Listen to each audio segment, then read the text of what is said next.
رضيت بالله ربا وبالإسلام دينا وبمحمد صلى الله عليه وسلم نبيا ورسولا سبحان الله وبحمده عدد خلقه ورضا نفسه وزنة عرشه ومداد كلماته.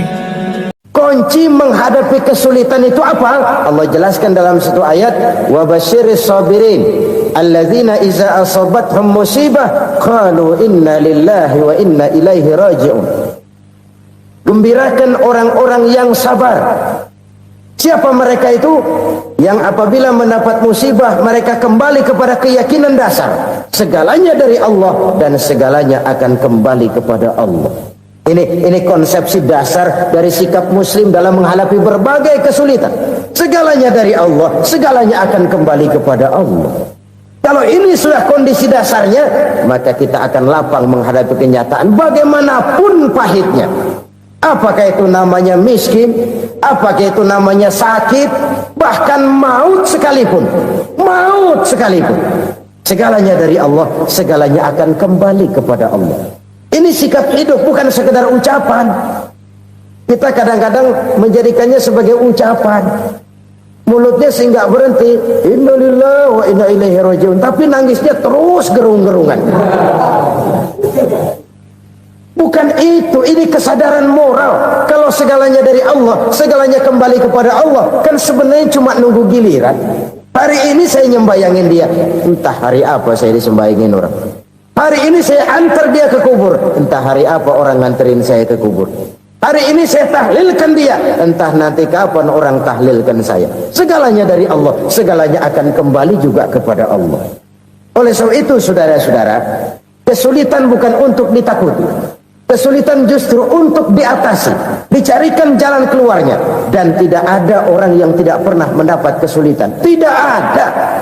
Semakin tinggi status sosial, semakin tinggi kualitas keimanan, semakin besar juga tingkat kesulitan. Hanya saja bagaimana cara kita mengatasinya. Dan Al-Quran menyatakan, inna ma'al usri yusra.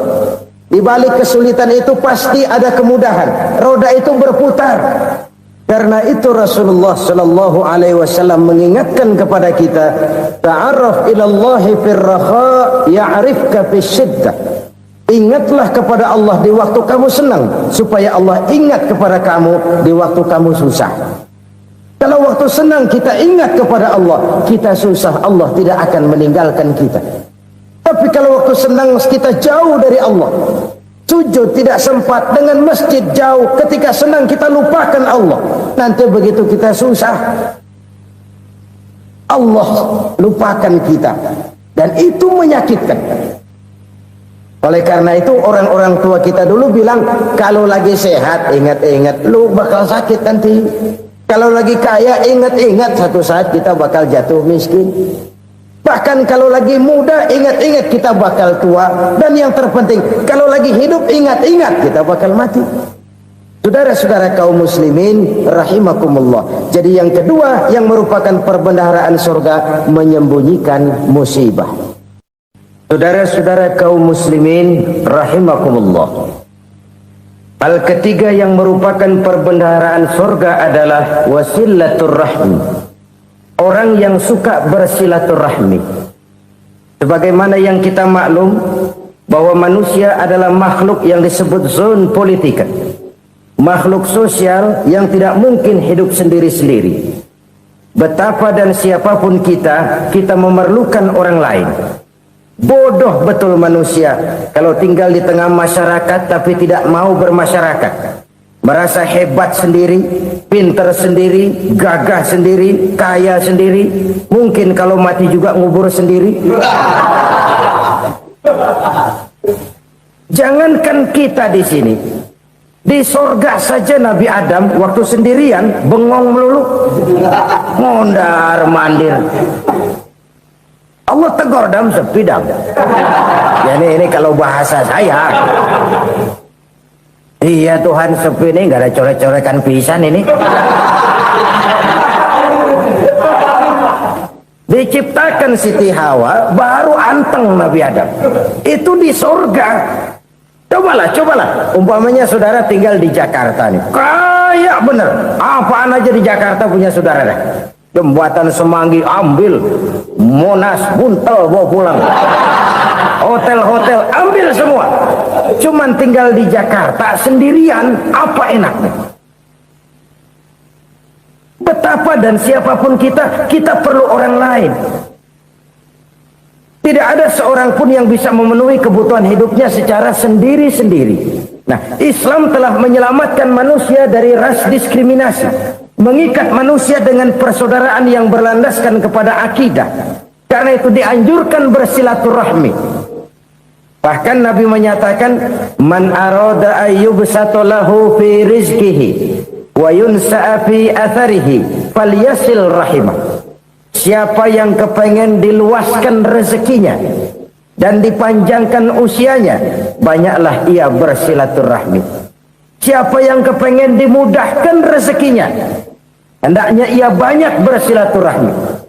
Kalau banyak teman, kesulitan kan paling tidak ada tempat cerita. Udah susah sendirian, kita pikirin diri, nggak ada tempat tukar pikiran. Cepet banget sama bengek. Dilawan sendiri. Nah, secara makro kita bisa berkata, tidak mungkin ada kemenangan kalau tidak ada kekuatan. Tidak ada kekuatan kalau tidak ada kesatuan dan persatuan. Tidak mungkin ada kesatuan dan persatuan tanpa semangat silaturahmi. Kalau umat Islam mau menang, dia harus kuat. Kalau umat Islam mau kuat, dia harus bersatu. Kalau umat Islam mau bersatu, dia harus membudayakan silaturahmi ini. Bahkan sampai-sampai kata Nabi, kalau bisa cari nilai tambah. Apa? Silman qata'ak. Bersilaturahmilah kau kepada orang yang marah denganmu. Masya Allah, indahnya ajaran agama kita. Orang yang marah pun kepada kita, kata Nabi, kalau bisa bersilaturahmilah kepadanya, kepada orang yang marah itu. Di situ nilai tambah. Cuman jujur nih hadis, ngucapinnya gampang, ngamalinnya yang berat banget. Orang marah sama kita, kita disuruh silaturahmi, ada apa malu? Lu marah, ada gua marahan lagi, tunggu pikirin. Saudara-saudara kaum muslimin rahimakumullah. Tapi ini yang diajarkan, bahkan ini yang dicontohkan oleh baginda Rasul. Bagaimana begitu mudah, misalnya satu saat Abu Jahal ini ngatur strategi bagaimana bikin Muhammad celaka. Dia gali lubang di depan tempat tidurnya. Dia tutupin daun korma. Terus dia panggil seseorang, ke sini. Kasih tahu Muhammad, pamannya sakit keras, minta ditengokin. Berangkat orang ini ke sana. Muhammad, labbaik. Pamanmu sakit keras, dia minta ditengokin. Baik, saya akan datang menjenguk beliau. Berangkatlah Nabi ke rumah Abu Jahal tanpa prasangka apapun. Abu Jahal udah pasang setil, selimut 3 rangkap setengah dipakai, persis kayak orang meriang. Tapi sembari ngintip dari balik selimut, begitu Muhammad buka pintu, nah masuk perangkap nih. Muhammad jalan menuju tempat pembaringan. Makin lama makin dekat, makin lama makin dekat, makin dekat ke lubang yang dipasang oleh Abu Jahal itu. Dalam hati Abu Jahal, terus dah jatuh, mampus dah lo ini. Mampus lo hari ini. Apa yang terjadi? Malaikat Jibril datang. Muhammad, pamanmu cuma pura-pura sakit. Di depan tempat tidurnya ada lubang perangkap supaya kamu jatuh ke situ. Sudah, kamu pulang. Balik kanan Nabi. Sudah hampir jatuh ke lubang, balik kanan, pulang. Bayangin kecewanya Abu Jahal. Muhammad dikit lagi, Muhammad dikit lagi. Enggak, paman, saya pulang aja. Emosi, bangun dari tempat tidur, enggak sadar kalau lagi pura-pura sakit. Lompat ngejar Nabi, dia lupa dengan lubang yang dia gali. Pusrak, nyemplung sendiri ke dalam lubang.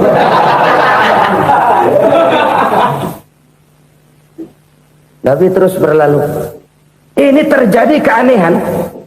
jatuh ke lubang yang dia gali itu sebenarnya nggak terlalu dalam ya, antara 3-4 meteran lah. Tolong saya jatuh ke lubang ini. Datanglah pelayan-pelayannya itu, angkat saya dari sini. Oh, yang ngulurin tambang. Satu gulung belum juga nyampe itu tambah, kurang beli lagi ke warung, sambung ulur lagi nggak juga bisa sampai. Wah, ini kerjaan Muhammad ini. Tolong siapa salah seorang kamu ke rumah Muhammad, kasih tahu encangnya kecebur. Minta ditolongin. Sampaikan kepada Rasul. Kenapa? Pamanmu jatuh ke lubang, Muhammad minta tolong diangkatin. Tambang udah nyambung-nyambung nggak nyampe juga. Ya nanti saya datang, saya tolong. Coba aja. Nyata-nyata orang berniat jahat mau mencelakakan dia, datang dia menolong.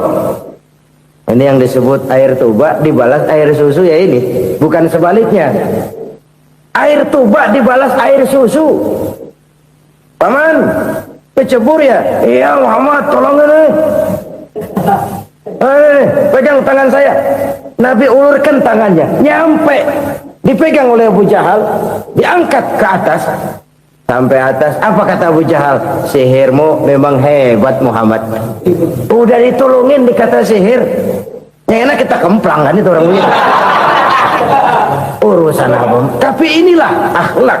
Kalau bisa kamu bersilaturahmilah dengan orang yang marah kepadamu sekalipun. Orang marah kita tetap baik. So, kalau kita berbuat baik sama orang yang memang baik, rasanya sih biasa-biasa aja. Orang baik kita baik lagi, ya draw aja, belum ada nilai tambah di situ. Baru ada nilai tambah kalau kita bisa berbuat baik kepada orang yang nyakitin kita. Itu namanya kita setingkat di atas dia. Dia sakitin kita, kita berbuat baik sama dia. Dia pelit sama kita, kita baik sama dia. Dia marahin kita, kita deketin dia. Di situ kita punya nilai tambah. Jadi siapa yang ingin diluaskan rezekinya, kata Nabi, dan dipanjangkan umurnya, hendaklah ia banyak-banyak bersilaturahmi. Sederhana sebenarnya silaturahmi, tapi silaturahmi membangkitkan semangat kesatuan dan persatuan. Kesatuan dan persatuan melahirkan kekuatan. Dalam matematika 1 ditambah 1 pasti 2. Tapi di tengah masyarakat, 1 orang takut ditambah 1 orang takut, hasilnya jadi 2 orang setengah berani. Kenapa setengah berani? Karena udah berdua. Tadi pan takut sendirian. Kalau dia kumpul turu-turu takutlah jadi berani. Kita yang lemah, kita yang tidak berdaya, kita yang miskin, kalau mau kompak bersatu, apa yang nggak bisa kita kerjain? Apalagi tinggal di kota besar, pilihan cuma 2. Bertahan atau minggir. Bertahan atau minggir. Untuk bisa bertahan harus mampu bersaing. Untuk mampu bersaing harus punya keahlian. Keahlian harus ditunjang dengan pendidikan, ditambah oleh kekompakan sebagai umat. Udah miskin mencar mulu, orang injek gitu. Orang nggak pandang urusan apa malu. Oleh karena itu silaturahmi pada hakikatnya merupakan roh dari ukhuwah yang diajarkan oleh agama kita. Bagaimana Islam menyelamatkan masyarakat manusia dari ras diskriminasi, mengikat manusia, dan tidak ada persaudaraan yang lebih indah selain persaudaraan yang diikat dengan nilai-nilai akidah. Sepanjang orang di jalan Allah, itulah saudara kita. Keluar dia dari jalan Allah, selesailah persaudaraan sampai di situ. Karena itu, kalau ingin menyimpan sesuatu di surga, banyaklah bersilaturahmi. Datang ke rumah ini, datang ke rumah itu, dan lain sebagainya. Itu simpanan kita di akhirat nanti. Ini yang ketiga. Saudara-saudara, yang keempat, perbendaharaan surga itu apa? Wa qawlu la hawla wa la quwwata illa billah. Ucapan la hawla wa la quwwata illa billah. Ibadah kan ada yang berat, modalnya besar. Bangun masjid berat, modalnya besar. Bangun rumah sakit berat, modalnya besar. Ada ibadah yang berat, tapi modalnya ringan. Misalnya puasa. Puasa itu berat, mengendalikan nafsu. Kalau sekedar nggak makan nggak minum sih enteng, mengendalikan nafsu. Itu jihad terbesar. Tapi kan modalnya ringan, cuma niat saja. Ini ibadah berat, modalnya ringan. Ada ibadah yang ringan, modalnya juga enteng. Seperti termasuk ucapan la haula wa la quwata illa billah. Tanpa sadar, la haula wa la quwata illa billah. Nyelengin tuh di surga. Nyelengin, kita nggak terasa. Nyelengin simpenan akhirat. La haula wa la quwata illa billah. Nyimpan lagi. Kaget, la haula wa la quwata illa billah. Nyimpan lagi. Banyak simpenan. Walaupun sebenarnya yang dimaksud di sini adalah kesadaran batin bahwa tidak ada daya dan kekuatan kecuali Allah. Itu intinya. Kita memulai pekerjaan disunahkan baca bismillah, kan begitu? Apa itu? Kesadaran moral bahwa ini saya bisa kerjakan. Saya kerjakan ini dengan menyebut nama Allah. Kenapa? Kalau Allah tidak memberikan daya dan kekuatan, mana mampu saya kerjakan ini. Maka saya kerjakan ini dengan menyebut nama Allah. Bismillah. Kesadaran moral. Manusia hanya wajib berusaha, tapi nggak pernah wajib berhasil.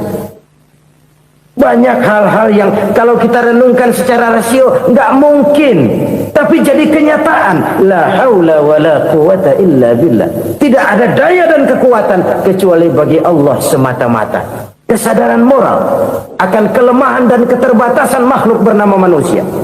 Kadang kita kagum dengan otak, tapi kita sering lupa sama yang bikin otak. Padahal bagaimanapun hebatnya otak, yang bikin otak pasti lebih hebat dari otak. Nggak percaya, silahkan otak-otakan. Inilah kecenderungan. Kita kagum dengan pesawat-pesawat mutakhir, bukan main besi gede banget terbang itu.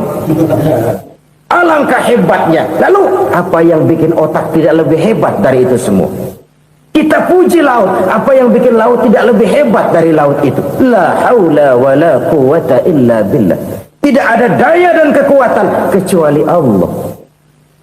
Apa yang bisa kita lakukan kalau tidak karena daya dan kemampuan yang diberikan oleh Allah kepada kita? Lahirlah sikap tawadu, rendah hati, tidak melonjak menjadi angkuh dan sombong, sadar akan kelemahan dan keterbatasan diri. Sebagai makhluk yang diciptakan oleh Allah Subhanahu wa ta'ala. Jadi satu sisi ini ucapan yang berpahala, la haula, jadi wiridan. Pada sisi lain ini kesadaran moral, sikap mental, kesadaran batin bahwa yang punya daya dan kekuatan itu cuma Allah. Kita nggak pantas untuk sombong, sebab sombong itu pakaiannya Allah. Kita nggak sedang pakai pakaian Allah, kegedean. Dan makin kita renungi, makin terbentur. Apa sih yang bisa kita sombongin? Kita mau sombong apa? Kaya? Pintar? Itu kan semua relatif. Di atas langit masih ada langit lagi. Jadi oleh karenanya, marilah kita menyadari. Manusia hanya wajib berusaha, tapi tidak pernah wajib berhasil. Yang berusaha saja tidak wajib berhasil, apalagi yang tidak berusaha. Islam bukan agama orang pemalas yang selesai sholat lalu endelohom, nggelenggem ayem-ayem. Tapi Islam bukan agama orang sombong yang setelah berusaha lalu tidak memerlukan Allah. Kita bisa saja bikin proyeksi, tahun sekian kita bakal panen besar menurut perhitungan otak. Tapi ada kejadian lain. Apa? Tikus ngambek. Habis itu dimakanin tikus, panen gagal. Proyeksi rasional gagal oleh tikus-tikus yang ngambek itu. Bisa saja terjadi. Tahun depan kita panen besar, urung. Kenapa? Musim panas panjang. Dan sekarang ini koran-koran bikin berita musim mengalami penyelewengan. Bukan cuma manusia yang nyeleweng sekarang. Musim pakai nyeleweng. Mestinya kan musim hujan udah selesai, masih hujan-hujan juga. Musim.